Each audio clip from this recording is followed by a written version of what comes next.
Hi and welcome to another video on English word pairs. There are words that often go together, so they're a kind of collocation.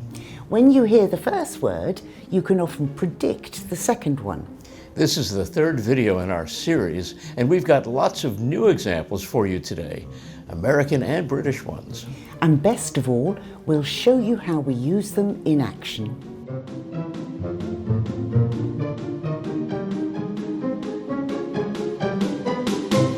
Some of the expressions we're looking at today have slightly different meanings in British and American English. When that happens, we'll tell you.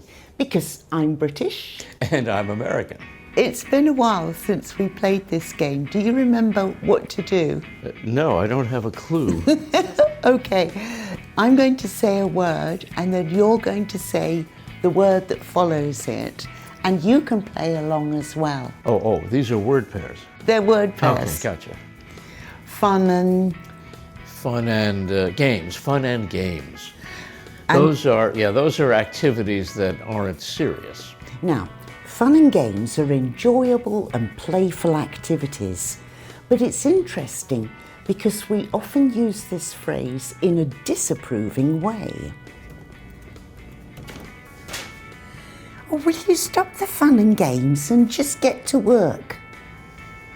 So I wanted you to be more responsible and serious there. But here's another use. We often say not all fun and games, so we use it in the negative. For example, college isn't all fun and games. You have to study hard too. So it expresses the idea that something that's fun can also be serious or difficult. Okay, next one. Alive and... Well, alive and well. That's right. And when do you say alive and well? Usually when I've been rescued from a sinking boat. So do you often get rescued from sinking boats? Not often. But alive and well is what we say if someone has been in danger. Yeah. For example, a missing child could be found alive and well. It would mean that they're not injured or harmed. Hello? Hello? I'm alive and well. Please send $1 million and chocolate. Well, I'm hungry. There's another one with alive. Alive and... Alive and what? Alive and... What's what? Alive and kick. Alive and kicking. Oh, okay, yes. Of course, literally, kicking means hitting something with your foot. Ow! But in this expression, kicking just means active and doing things. If we were talking about someone who we hadn't seen for a long time, then I said, oh, how's Bill? You might say... Alive and kicking. Yes, and that would mean that he was busy doing things, he was active. Mm-hmm. Gotcha. So alive and well. Not injured or harmed. And alive and kicking.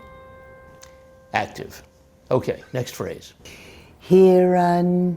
Now, here and now. Yes, and basically it just means now, immediately. The present. Yes, so we use this phrase to emphasize we mean the present time. For example, we should stop worrying about what happened in the past or what might happen in the future. We need to focus on the here and now. Or we might say it when we don't want to wait for something. So those were the figures for last month. Is that everything? Because I've got to go. No, we need to talk about the temperature in this office because it's freezing. Let's talk about it later. You always say that. Let's settle this argument here and now. Gotta go. So I wanted to discuss it in the present. I didn't want to delay it. But I like our office temperature just as it is. And there's another one with here and... Here and... here and there. Oh, right. And it means in different places, in various places. So, for example, our house needs painting here and there. Some in the living room, some in the kitchen, some in the bedroom, here and there. Yes, not everywhere, but different places. Okay, are you ready for a harder one? Let's see. Here's one. Trial and Error, trial and error. yes. This is when we solve problems by trying different things to see what works. Some plants grow well on our deck, but others die. I'm learning what to plant through trial and error. When I write computer programs, for example, I'll have a section of code that I'm not sure about. I'll run it and I'll see if it worked. If it didn't work, I'll try something else, and I'll keep doing that until I find the right solution. Trial and error. Okay, so you prefer trial and error to using logic then? Notice the prepositions here. We can find solutions to problems by trial and error or through trial and error. And it means testing lots of different methods to find out what works. Next one. Quick and... Quick and easy? Yes, and it just means quick and easy to do. Here's a quick and easy way to chop vegetables.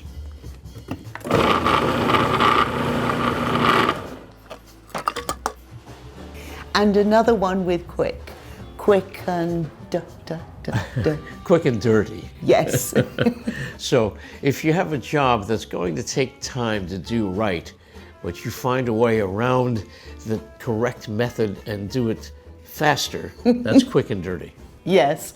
So it's probably not the best way to do something, but you might find a quick and dirty solution to a problem.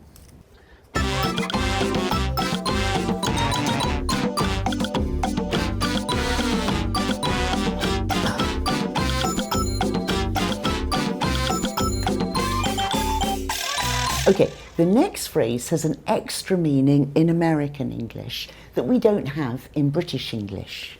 See if you know it. Pins and... Pins and needles. Okay, these can be the literal things you use when you're sewing, but it has another meaning for me, which is if I go to sleep perhaps in an awkward position and the blood in my arm stops flowing, and then I wake up and shake my arm. There's an uncomfortable feeling when the blood starts flowing again, and we call that pins and needles. But I think you have another meaning for it in American English. Oh yes, when we're on pins and needles, we're filled with excitement in anticipation of something that's going to happen. For example, I'm on pins and needles waiting to hear about my new job. Oh, right, okay. Does it also mean nervous? It can mean that as well, yes. Okay, we don't say that in British English. We don't know who will win the next election, but we're on pins and needles waiting for the result. So for me, this phrase has two meanings. It can be things for sewing or the funny feeling. It can mean those things for me too, but it can also mean nervous or excited. Okay, next one. Odds and... Odds and ends. Yes, and... We have a drawer full of odds and ends. We do. In our kitchen, there's a drawer that's full of rubbish. There's nothing valuable in it, and we should clear it out. Sort of different things of different sorts. They're not connected in any way. Right, you'll find buttons in there and screwdrivers.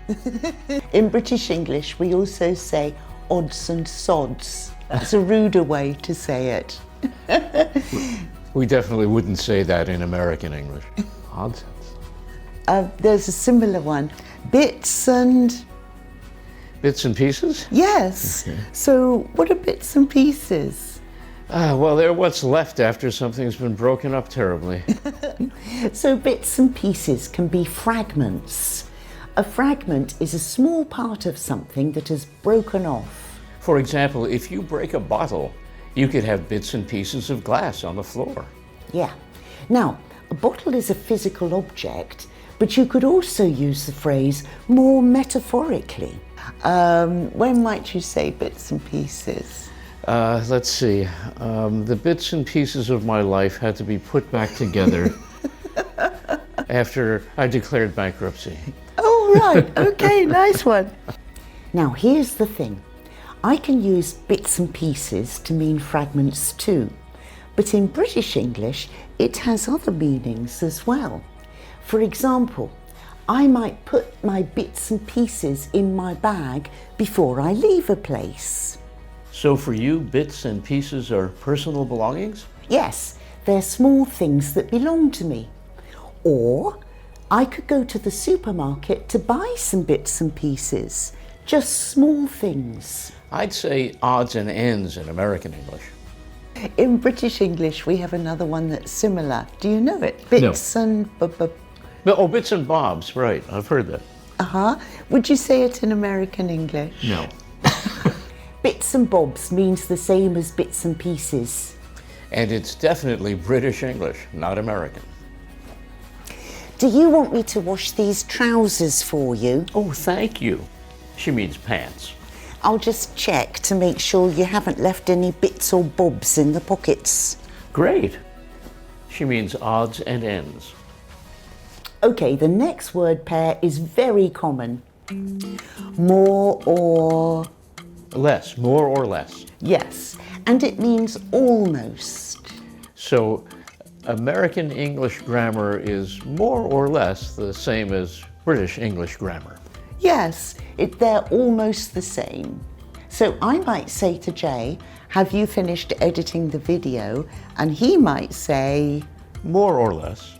Yes, and it means actually he hasn't finished it, but it's almost finished. Exactly. Supposedly. Okay, we should stop this now, or I won't have time to edit this one. Okay, just one more quick one. It's very common again. More. More? Oh, more and more. So it means in greater and greater quantities. If you keep watching our videos, you'll learn more and more English. That's true. So make sure you subscribe to our channel and click the bell so you get notified. And your friends can learn more and more English too if you share this video with them. Bye everyone. Bye-bye.